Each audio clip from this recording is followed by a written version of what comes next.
Had I not ventured to 69 Rose Pine Ridge to mend that widow's lock, my existence may not have taken such an oddly convoluted turn.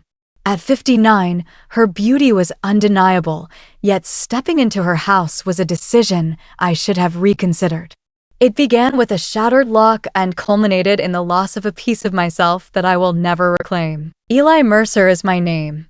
At 22, I find myself an independent repairman, residing in solitude on the fringes of Ashwood, a quaint town embraced by towering pine forests and shrouded in the mystique of fog-laden roads in Oregon. Should you have ever traversed the roads of Lincoln or paused at the Spruce Hill gas station for your morning brew, you might have caught a glimpse of my weathered pickup truck, a silver gray adorned with a time-worn sticker proclaiming "Mercer Fix-It, honest repairs, reasonable cost." I never attended college. My mother was unwell. My father departed, and I found myself at a crossroads, torn between the pursuit of education and the harsh realities of existence. I embraced life, embarking on a journey of learning a craft from my uncle, who lived next door, and ultimately establishing my own independent repair business. Simple yet pristine, unencumbered and liberated, I had the freedom to roam wherever my heart desired, to mend whatever needed mending, and above all, I was unbound by the expectations of others. The morning air was crisp, and the sky was draped in a shroud of gray clouds that loomed ominously over the far-off mountains.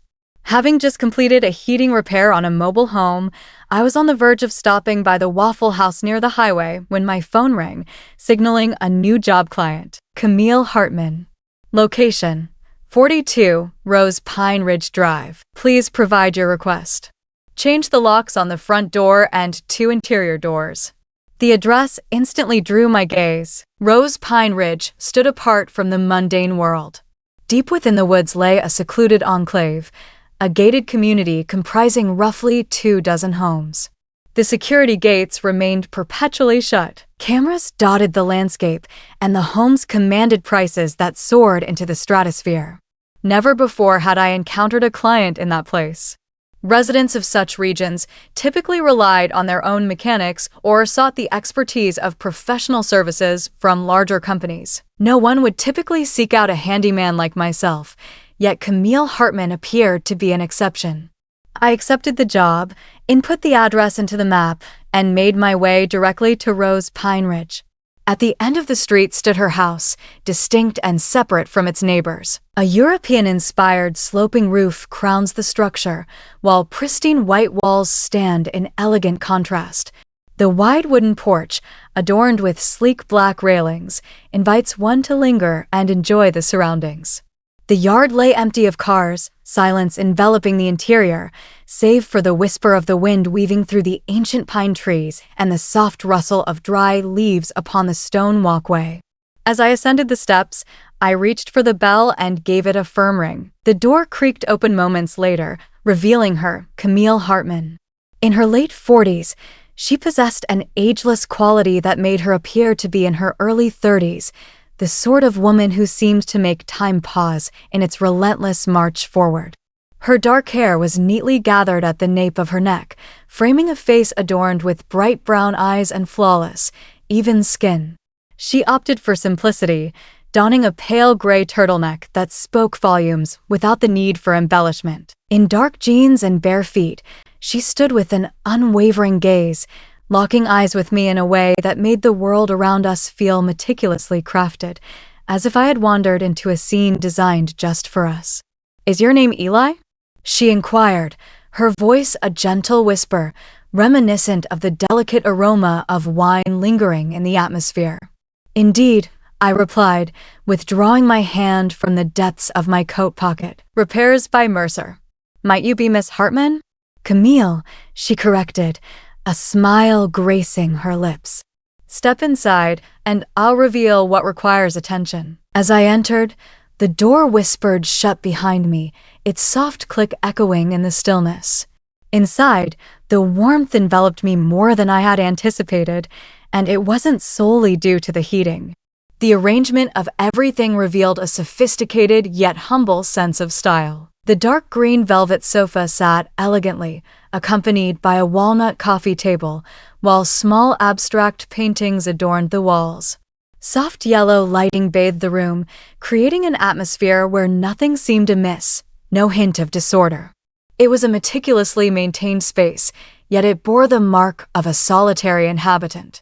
"The front door lock is loose," Camille remarked as we stepped into the foyer. "I'm uncertain whether anyone has been engaging with it, but it has felt somewhat precarious of late." I lowered myself to take a closer look. It was an ancient deadbolt, firmly affixed to wood that had started to decay ever so slightly. With the right knowledge, one could unlock it in under 10 seconds. "I will substitute it with a steel core, allowing you the option to use the same key for both doors, should you desire." "Good," she said, gesturing toward a white door at the end of the hall. "The door before us opens to the basement," while she gestured to the left, indicating, "That is my office. I desire for them to possess new locks as well, devoid of fingerprints or any electronic components.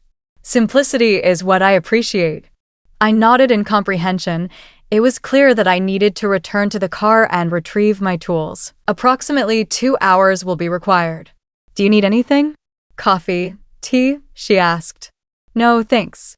I'm accustomed to bringing my own coffee pot," she chuckled, tilting her head as if evaluating me. Independence, a notion I find appealing. Caught off guard, I simply smiled and averted my gaze. I brought my belongings inside, carefully arranging them at the base of the stairs, and began to unlock the front door.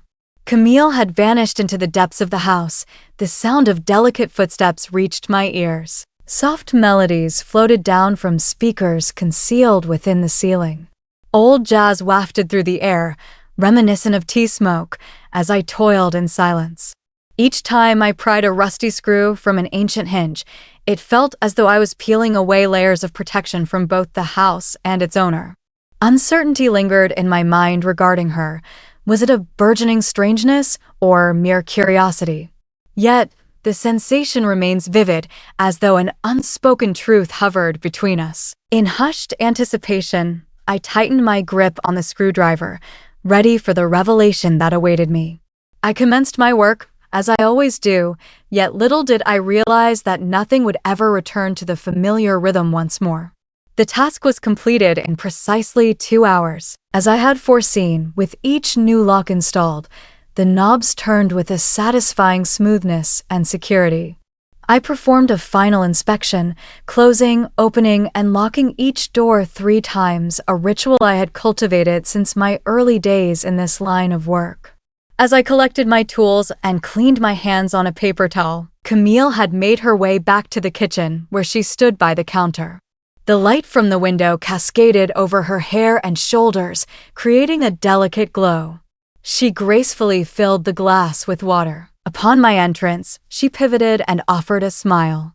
"All done," I declared, placing my tool bag gently on the mat by the door. I meticulously examined each of the 3 new locks, ensuring that the keys fit perfectly with each one. "Thanks, Eli," she said, extending an envelope toward me. "Here's a little extra for your prompt arrival." I resisted the notion, disliking the idea of accepting more than what was settled, yet when our gazes locked, everything shifted. I remained silent, merely offering a nod. As I reached for the bill, ready to depart, her voice floated gently from behind me. Perhaps it would be wise to hold onto an additional key. I turned, perhaps a moment too late. "Pardon me? Should the need arise for any further adjustments while I'm away from home? Or perhaps even if I truly am?" She uttered it with an enigmatic smile. Neither playful nor entirely earnest, yet just enough to lead my thoughts astray with a certain carefree abandon. She delicately placed a small, gleaming silver key into my outstretched palm. "No pressure, no rush," she added with a calm assurance. "I trust you. Just be careful and be quiet. People like that are rare these days." I found myself at a loss for words. Thanks felt a bit too formal. Declining appeared theatrical. Ultimately, I simply nodded, slipped the key into my coat pocket, and stepped out of that house. My heart brimmed with more than mere suspicion. It was infused with an indescribable blend of curiosity and confusion. The wooden box beside my bed held the key that night, Speculation is not my forte, yet each time I attempt to surrender to slumber, I find myself unable to close my eyes. Camille's visage would flicker in my thoughts, her hair, her voice, the intensity of her gaze fixed upon me, as if she were deciphering secrets nestled within my mind that I had yet to uncover. Women had extended an invitation for coffee to me. I had encountered a handful of flirtatious smiles from older women, yet nothing quite like today had ever happened before. There was an essence to Camille that felt distinctly unflirtatious. She refrained from engaging in games. She spoke with unwavering honesty. She merely expressed it, allowing me the freedom to interpret it as I wish. Rest eluded me. I found myself tossing and turning, only to rise again for a sip of water. As I glanced back at the small silver key, it remained there, still and silent. Silent yet transforming the atmosphere of my space. 3 days slipped away. Engrossed in my tasks, I immersed myself in the intricacies of repairing a fractured heating pipe, installing a new ceiling fan in a student's apartment, and assisting an elderly neighbor in retiling his front walkway. Each time I believed I had put it behind me, my gaze would drift to the drawer beside my bed in the stillness of night. As I sat down to dinner on the 4th day, my phone suddenly illuminated, breaking the quiet of the moment. The call came from a number unfamiliar to my contacts, yet somehow I knew it instantly. Camille, does the key function as intended, or are you still contemplating its efficacy? I gazed at the screen, my heartbeat gradually easing. I crafted a line, only to erase it, then composed another, which met the same fate. At last, I responded with a message. I have it, though I've never put it to use. The response arrived with remarkable swiftness. If you find yourself free, I happen to have a bottle of Cabernet uncorked and ready to enjoy. I am capable of completing it. The hour was 7:42 p.m. as I found myself standing before the house on Rose Pine Ridge. The light on the porch glowed softly. The frosted glass door glows with a warm, golden hue. The key rested in my palm, its chill reminiscent of our first encounter. I chose not to utilize it.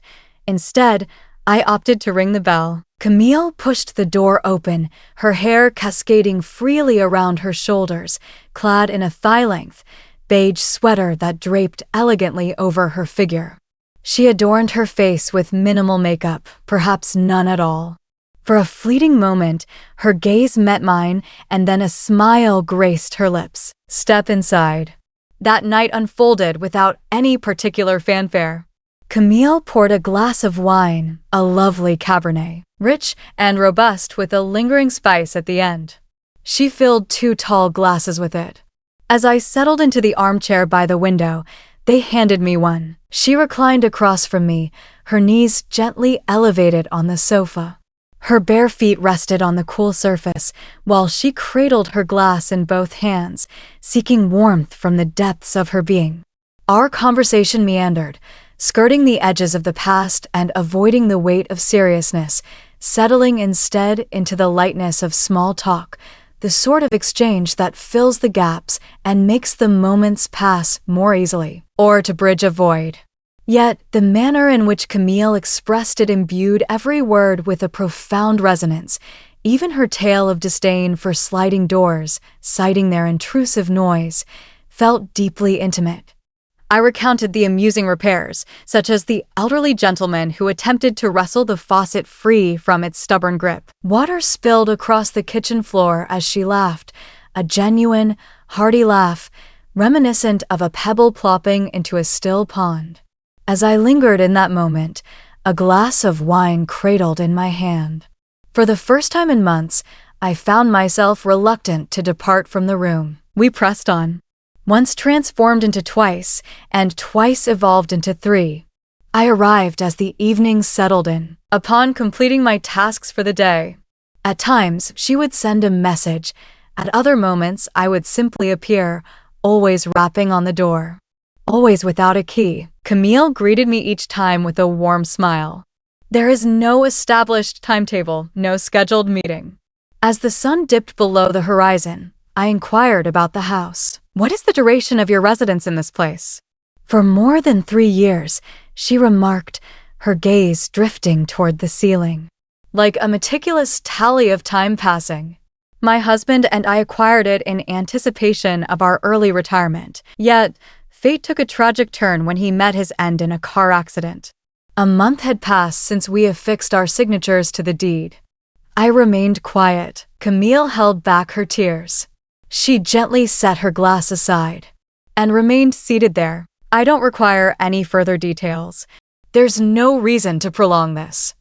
I comprehend. Some truths are best left unspoken, yet to be noticed.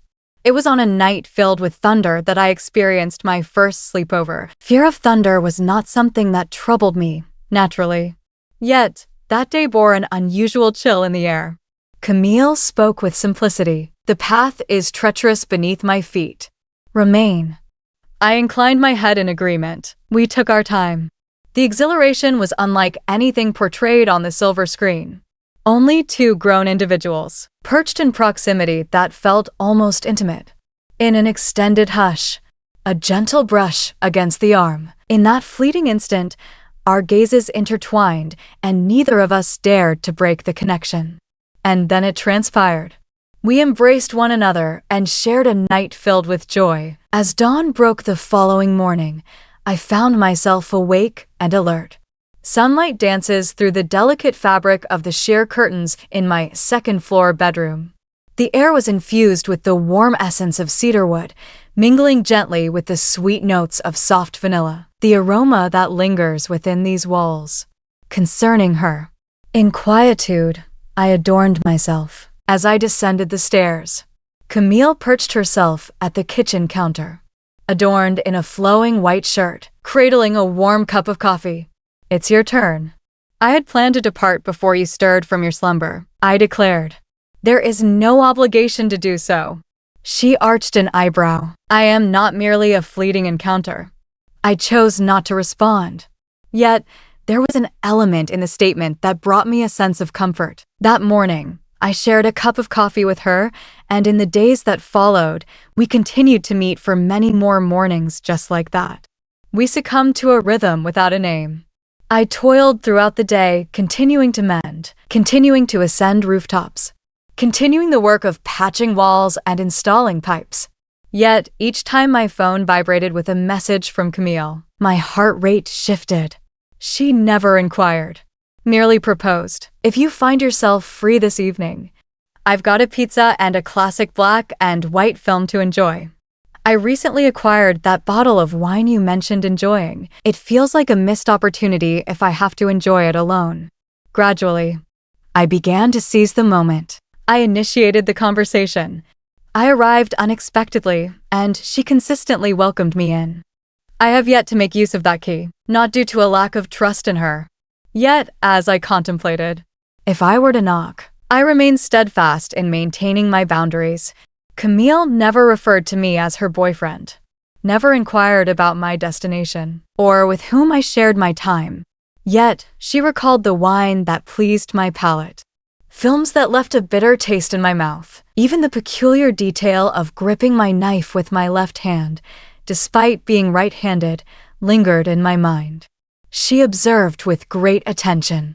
Yet, she maintained a careful distance, and I have just entered her realm, believing I held the reins. On a particular evening, we found ourselves gathered in the living room, viewing a classic French film in monochrome, accompanied by subtitles. I found myself grappling with a lack of clarity. Yet Camille was well acquainted with the majority of the lines. Have you delved into the study of French? I inquired. My husband held the esteemed position of a professor specializing in French literature. I have acquired a modicum of knowledge. I inclined my head in agreement. I lingered in anticipation, hoping she would share more, yet silence enveloped us. Instead, she rose from her seat, filled her glass with more wine, and made her way back to her chair. She refrained from uttering his name once more. For all eternity, I wished to inquire. Yet, there was an unspoken quality in her silence that urged me to refrain from shattering it. I began to leave small tokens scattered throughout her home. A weathered sweatshirt, a compact toothbrush designed for travel, Footwear essentials. Camille remained silent. She merely offered a smile. Are you attempting to seize control? I did not refute it. Yet, during that period, I started to observe the presence of items that were foreign to me. Yet, they remained present. There was a time when I ventured into the downstairs closet in search of a blanket. I came across another men's shirt, one size larger than what I typically wear, deep azure, suspended from the rear of the door, free of dust, not aged. On another occasion, I found myself opening a drawer in search of a corkscrew.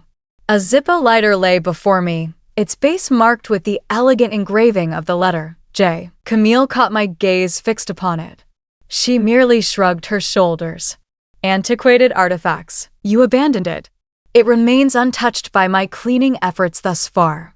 I did not inquire. Yet, slumber eluded me that night.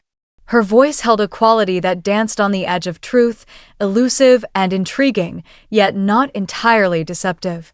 Yet it falls short of the whole truth. I observed her as she drifted into slumber, contemplating the multitude of souls who have found themselves in this very circumstance. I realized I was beginning to transform into something I had vowed to avoid. Questionable, reticent, and hushed. I made my way to her house nonetheless, continuing the conversation, continuing to chuckle, still in slumber. Yet, a significant realization began to dawn on me. I was completely unaware of who Camille might be, beyond what she had revealed to me. Her friends were a mystery to me, as I had never encountered them before. I have yet to come across any family photographs. No one has ever called her. The house resembled a showroom, flawless in every detail, subtle, and vanished without a trace. One evening, as I reclined on the sofa, her head gently nestled against my shoulder, I inquired, "Have you ever experienced that sense of solitude?" She raised her gaze. Her eyes wavered, caught between sadness and an icy detachment. I shared my life with another for 11 years. In the moment of his passing, a profound realization washed over me. Loneliness transcends mere solitude. It's the experience of being alongside someone who feels just out of grasp. I chose to remain silent. Yet, that sentence lingered in my mind for days on end. I cannot pinpoint the exact moment when the sensation of otherness began to take hold within me. Perhaps it was the moment I first laid eyes on the tie, a deep burgundy hue, casually draped behind the dressing room door. Neither ancient nor fresh. Camille chose not to bring it up, and I refrained from inquiring. Instead, I carefully folded it and placed it in its rightful spot. Perhaps it was as I departed her home at the break of dawn, heading to repair the electrical system on the north side of town. As I made my way to the kitchen, before me stood a pair of wine glasses. Cleaned and inverted on the tray, I recalled only one of them having been utilized the previous night. I thought perhaps I had utilized both. Yet, my recollection was not as flawed as one might think.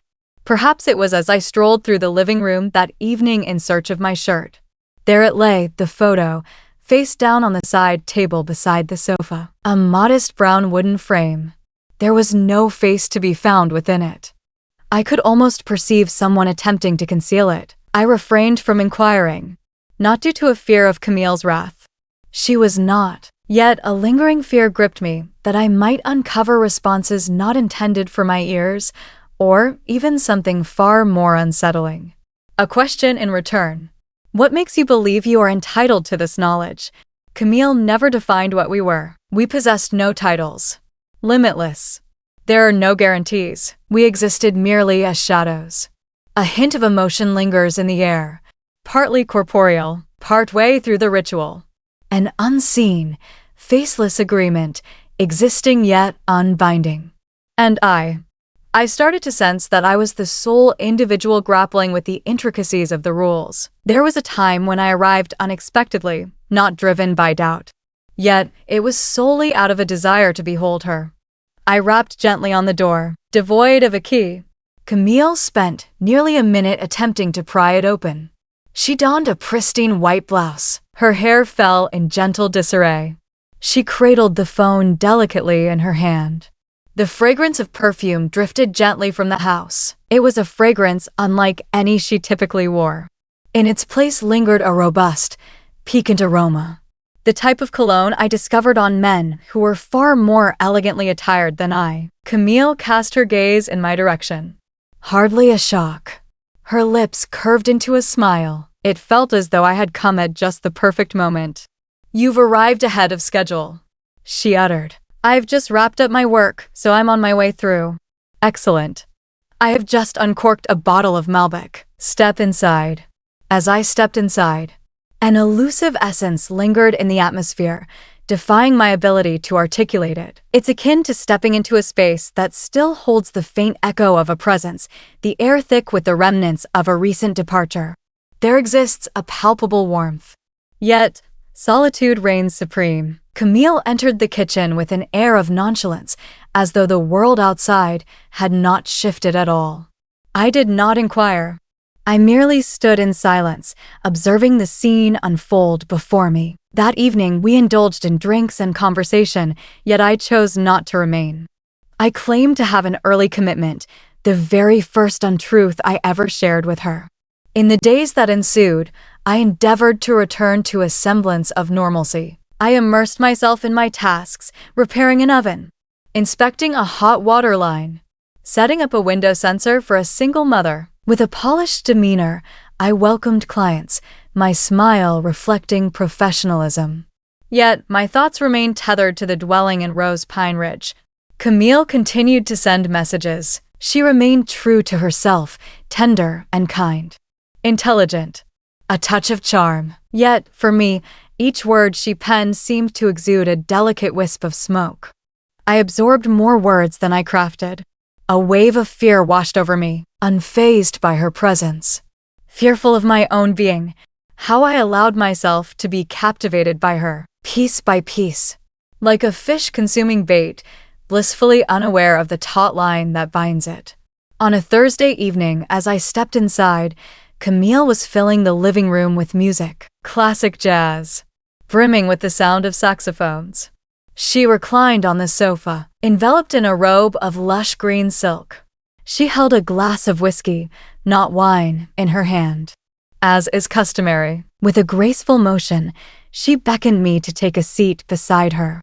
"I had my doubts about your return," she spoke, her gaze averted from mine. "I shared that sentiment as well." "Yet you did." "Indeed. What is the reason behind this?" "I find myself uncertain," I declared, and it was indeed a fact. She cast her gaze in my direction. In her eyes lay an inscrutable depth, devoid of sadness. Not an act of rebellion. Only silence. "Eli," she remarked, "you are a good man. What about you?" I am a woman familiar with the emptiness. Words escaped me in the wake of that moment. Silence enveloped us. A disquieting stillness, yet one that remained unyielding. As I departed that night, I cast a final glance at the house, a moment that felt entirely new. It was a location I had no desire to revisit. On a Tuesday afternoon, as I wrestled with an electrical panel in a challenging customer's warehouse, the message came through. "Camille, please refrain from coming this evening. My husband has returned." My gaze lingered on the screen. The letters danced and faded, a hazy mirage before my gaze. It felt as though my mind was unwilling to interpret them. "My husband has returned." A quiet surge coursed through my chest, not born of jealousy, not because I believed I possessed any rights. However, it lacked clarity. It was Camille who had confided in me. She had experienced the profound loss of being a widow. 3 years. A collision on the road. Her posture in that chair lingered in my mind, gazing upward at the expanse of the ceiling. Her voice, a hushed whisper as she recounted the tale, held an undeniable truth. What then was the essence of this message? I composed a straightforward reply. "Could you clarify what you mean?" Silence prevails. I lingered for 5 minutes. Just 10 minutes. 30. Silence reigns. At last, I slipped the phone back into my pocket. My hands continued to tremble ever so slightly. I completed the remainder of the task with relentless efficiency. My thoughts are a void. The steps are automatic. It felt as though I was observing myself from a distance, as if I were standing outside my own body. As darkness fell, I steered my vehicle away from Camille's residence, making a swift turn at the roundabout merely 3 minutes later. I refrained from knocking. I positioned my vehicle a brief way from the entrance of Rose Pine Ridge, shut off the lights, and lingered. No plan was in place. I was not a stalker. Yet a fragment of my being craved to witness something. To unravel the flames that flickered within me. 8:15. A sleek black sedan glided quietly through the entrance. The driver appeared to be a man in his early 30s, sporting a closely trimmed hairstyle. A crisp white shirt, casually unbuttoned at the collar. With a dynamic appearance, he was unrecognizable to me. Yet, I discerned a certain something within the glow. Rich brown leather footwear, the sort that had lingered beneath Camille's bed. I remained motionless in the vehicle, fingers gripping the steering wheel, gaze fixed on the vehicle as it glided to a stop in Camille's driveway. He emerged as though he had rehearsed this moment countless times prior. Activating the trunk release button, seizing a petite bag. Next, a gentle rap echoed against the door. In less than 3 seconds, Camille had it open. She donned a flowing black dress with long sleeves. Her hair cascaded down. Her well-known smile. With a soft click, the door sealed shut behind them. In an instant, her eyes flickered toward the street, almost too fast for me to catch a glimpse. Uncertainty enveloped me as I lost track of time in that moment. All I can say is that the moment I turned the key in the ignition, my hands felt icy to the touch, and my heart lay shattered. The following day, I did not engage in any work. I found myself nestled in the confines of my modest apartment. I powered on my computer. I found myself engaging in an act I never imagined I would undertake. I conducted an online search for Camille. Few outcomes. A few real estate websites featured her as a senior interior consultant for a housing development company on the West Coast. An intimate conversation featured in a community publication conducted within the elegant confines of a model home. It does not belong to her. Social media presence is non-existent. Private photos are not allowed. There was no sign of any man who could be her husband. Not a soul. Camille had always been an enigma, a puzzle I had chosen to overlook until now. Uncertainty lingered as I embarked on my quest for information about Camille. Perhaps it was the assurance that the other man was indeed her husband. Perhaps a shred of evidence to show I wasn't merely a lovesick fool. Yet, the deeper I delved, the larger the emptiness I encountered. No public record of the marriage existed. No obituary acknowledges her status as a widow. There are no images of her alongside anyone else. Alone in solitude, without kin, she existed in a state of beauty. Flawless, drifting inkblot. It was then that I started to understand I was not alone in possessing a key. After a span of 3 days, I found myself back at Rose Pine Ridge, avoiding confrontation, not to implore. Yet, it was essential for me to confront the truth directly. I had to find the conclusion on my own terms, rather than allowing it to quietly seep within. The afternoon had already begun to wane by the time I arrived. The final rays of sunlight stretched out, creating elongated silhouettes upon the cobblestones. Camille's house stood as it ever did, a vision of beauty, silence, and eerily flawless. I refrained from knocking. I refrained from using a key. I found myself standing on the porch, clutching a diminutive silver key, its edge bearing the marks of time with a subtle scratch. With a decisive motion, I pressed the bell. A few seconds later, the door creaked open. Camille remained poised, her expression one of surprise, yet devoid of any alarm. Clad in a crisp white shirt and well-fitted jeans, her hair was elegantly gathered into a bun. She cradled a cup of coffee in her hands. "Eli," she murmured, her tone wavering between joy and sorrow. "I believed you wouldn't return." "I had that impression as well," I declared, my gaze locked onto her visage. A moment of silence enveloped us. Neither of us extended an invitation to the other. "I would like to pose a question." I replied, "Yes? Who could it have been?" Camille cast her gaze in my direction. With a deliberate blink, the eyelids closed and opened once, a moment suspended in time. She then stepped aside, gesturing for me to enter. I entered, not out of faith, yet it was the closure I sought. We gathered around the dining table, the place where I enjoyed my morning coffee. Consume her scrambled eggs. Many have posed that very question before you. She spoke after pouring the water. I never wished to take on that role. Yet it was a necessity. Camille paused, enveloped in silence for a fleeting moment. He then nodded. He goes by the name Joshua. Our paths crossed a few months back. He occasionally pays a visit. Former spouse? Negative. After the passing of my husband, I chose not to enter into another marriage. I gazed directly into her eyes. What prompted you to message me about your husband's return? Camille reclined in her chair.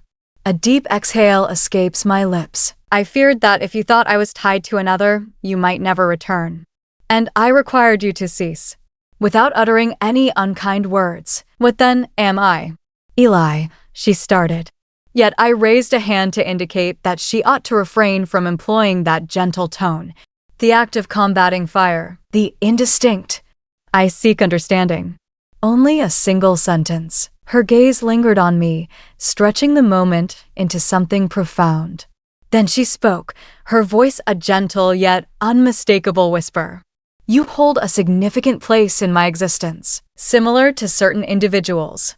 Neither excess nor deficiency. Yet I hold a fondness for you. Your presence brings me a sense of security. I inclined my head in agreement. The response fell short of my worst fears, yet it also failed to meet my highest hopes. The key, I remarked, extracting it from my pocket and placing it upon the table. I believed it was a summons to something genuine. It appears that it was merely a pass. Camille remained silent. Yet, for once, her eyes softened. Devoid of any obstruction. I apologize if I led you to believe in something that was never truly present. I rose to my feet, devoid of anger, devoid of shouting, devoid of any theatrics. Instead, a serene emptiness unfurled within me, accompanied by the profound realization that I had completed a journey, returning to where it all began. Farewell, Camille. Eli, she called as I stepped out the door.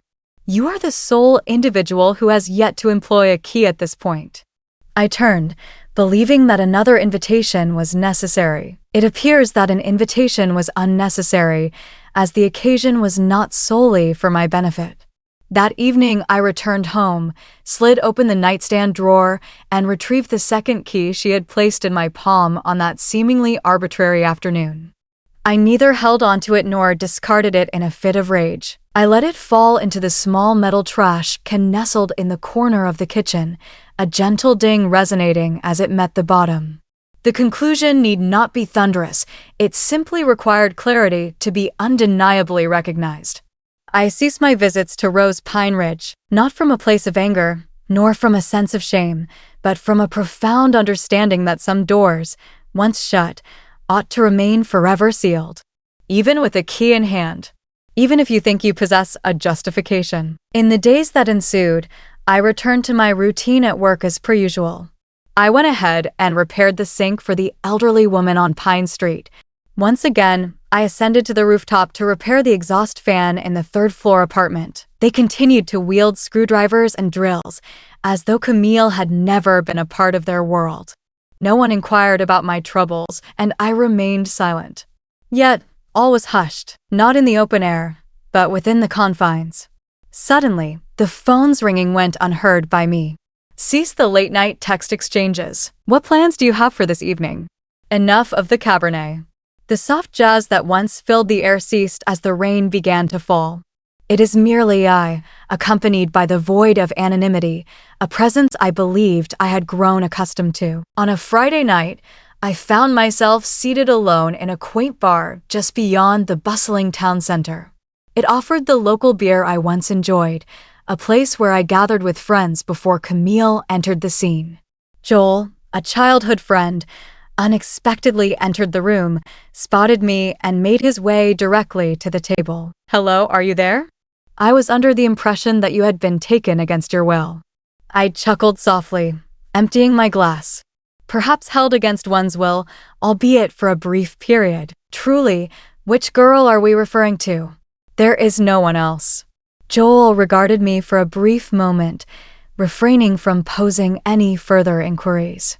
We discussed football, work, and gas prices so mundane that I nearly lost sight of the fact that just a few months prior, I believed I was in love, or perhaps being loved in return. Yet I never uttered her name. The story remained untold. Not that I had any desire to hold on to it. Yet I found myself at a loss, uncertain of how to begin or where to bring it to a close. Camille started to reveal herself in the tiniest nuances. A solitary bottle of wine rests in the corner of a bustling supermarket. A fleeting scent of perfume lingered in the elevator. A vintage melody drifting from the truck's radio.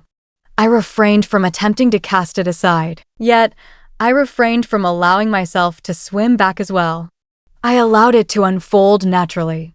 It flows in and out, much like water. As I worked to free a stubborn lock in the cozy confines of a used bookstore, the owner, a woman in her 40s, her round glasses perched on her nose and her hands dusted with the remnants of countless pages, turned to me and inquired, "How long have you been doing this?" "Several years ago," I remarked. "It appears you have found your way, firmly established." A chuckle escaped my lips. I had that impression as well. She nodded, as though she grasped a truth left unspoken between us. Our conversation never ventured into that territory again. I came to understand that there were others who had traversed the emotional void, a place where nothing bore a name. There are no constraints. There are no guarantees. Upon their return, words were unnecessary. They persist, unwavering. On a particular evening, I found myself tidying up the house. There was no specific cause. It simply seemed like the right moment. I extracted every drawer, dusted and folded my clothes, I sorted my tools, and in the old wooden drawer by my bed, I discovered a folded piece of paper, inscribed in a sharp, feminine handwriting. Camille had written it. A key's value lies in the understanding of the one who wields it, for it unlocks only what they are prepared to confront. The moment of receiving the note eludes my memory, and I find myself questioning whether it was indeed Camille who handed it to me. Perhaps she tucked it away in the pages of a book, or discreetly placed it in my pocket while my attention was elsewhere. Camille, imbued with significance yet shrouded in silence, I carefully folded the note and placed it in the top drawer, alongside the bills and papers I had deemed unnecessary, not to discard it, but to avoid revisiting its words. By the month's conclusion, I secured a long-term contract, regular maintenance on a series of recently constructed rental apartments. The work unfolded in a steady, repetitive rhythm, offering few surprises, yet there was an undeniable comfort in the routine that enveloped me. Each morning, I brewed my coffee at dawn, noted the locations in my notebook, fired up the truck, and tuned into the radio. Gone are the days of midnight alarms and the confusion that comes from deciphering a simple text message. I resumed my familiar routine, not due to Camille's absence, but rather because I had chosen to step away from her gravitational pull. I did not remove her number from my contacts. I chose not to block her, yet my phone remained silent, untouched by that name ever since. Perhaps she grasped the situation, or perhaps she had merely transitioned to a new custodian of her keys. I had no desire to uncover the truth. In the ensuing month, I traversed Rose Pine Ridge to attend to the sensor light at a nearby mansion. As I eased around the well-known curve, I caught sight of Camille's house, enduring and quiet amidst the pines, as though it had always held nothing beyond timber and glass and gentle illumination. I chose not to look back, nor did I pause, yet a fragment of my being felt a sense of gratitude for that fleeting moment, for it allowed me to move forward unimpeded. It was merely a picture, not a wound. At times, true growth emerges not from the struggle against challenges, but from the capacity to remain unresponsive. I began to dedicate more moments to my own company, not to occupy the voids, but to unearth the fragments of my being that had remained hidden for far too long. I revisited the volumes my father had bequeathed to me, those aged technical tomes, notes penned by hand, pages tinged with yellow. In the workshop, I meticulously restored the wooden chair. It was an endeavor I had always intended to pursue, yet time slipped away from me, leaving it unfulfilled. I made more frequent visits to my mother in the nursing home. Our conversations were few, yet each time she grasped my hand with a firm intensity. One day, she inquired, "You appear more subdued than you used to be." I nodded, sensing that you had just experienced something significant. She refrained from inquiring about what the something was. She merely brushed her fingers across my hand with a tender touch. "It's reassuring to see you still on your feet." On a late autumn afternoon, I found myself in my cozy kitchen, gazing out the window. The foliage was transforming into a tapestry of vibrant hues. Drifting down in the backyard, a poignant reminder of time's relentless march. As I opened my work notebook, I began to flip through the pages, each one brimming with appointments and notes, a testament to my busy days. Each page was filled with names, residences, gear, locations, and intricate technical notes. I found myself halted before an empty canvas. For the first time in weeks, I inscribed a name that did not belong to a client, Camille Hartman. I've included 2 lines below. She wasn't being dishonest. She simply withheld certain truths from me. I wasn't mistaken in feeling something. I simply erred in thinking I was alone in that sentiment. The notebook was shut with a decisive motion. Neither tears nor regrets linger here. A simple reminder, for my own reflection. To recall, yet not to revisit. At times, the key lingers in my thoughts. It transcends the mere physicality of the small metallic form, delving into the deeper significance it embodies. The key once struck me as an invitation, beckoning me into a realm beyond the ordinary.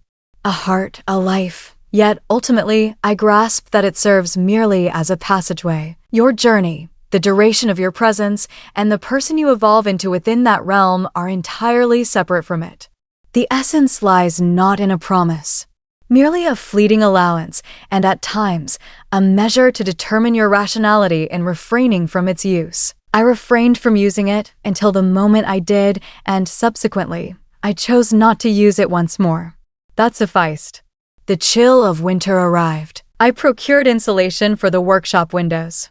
The pace of the work was consistent, yet I found myself moving at a more deliberate speed, not due to fatigue. Yet I found myself unhurried, no longer driven to demonstrate anything. As the sun began to dip below the horizon, I found myself drawn to a newly opened coffee shop nestled along 23rd Street. The cashier wore a sly smile, effortlessly addressing each customer by name with a sense of familiarity. As she placed my cappuccino in front of me, she remarked, "You have the face of someone who has just emerged from a heavy rainstorm." I chuckled, "And it seems to be drying out now, doesn't it?" She remarked that it was somewhat damp, yet assured that it remained entirely intact. I expressed my gratitude, accepted the coffee, and stepped out of the shop, a peculiar sense of lightness enveloping me, making me feel more authentic. I am Eli Mercer. I mend what is fractured, doors that snap shut, lights that flicker, faucets that drip. I once believed that the heart was not among the things capable of shattering. Now I understand that it is possible, and it can be repaired, in its own unique manner, without the intervention of others. Camille played a significant role in that journey. Neither a blunder nor an adversary, nor a romance that had shattered. A chapter has been turned, the scent of aged paper lingering, accompanied by a few crimson underlines. I shut the pages of the book. A fresh dawn unfolded. The key is no longer in my possession, not due to a lack of significance, but rather from the understanding that not every door that swings open is meant for my passage. In certain spaces, you step inside only to come to the unsettling conclusion that departure is the wisest choice. I appreciate your attention to my narrative. Thank you for your kindness. Until we meet again. Unexpected Tales from Teen Life.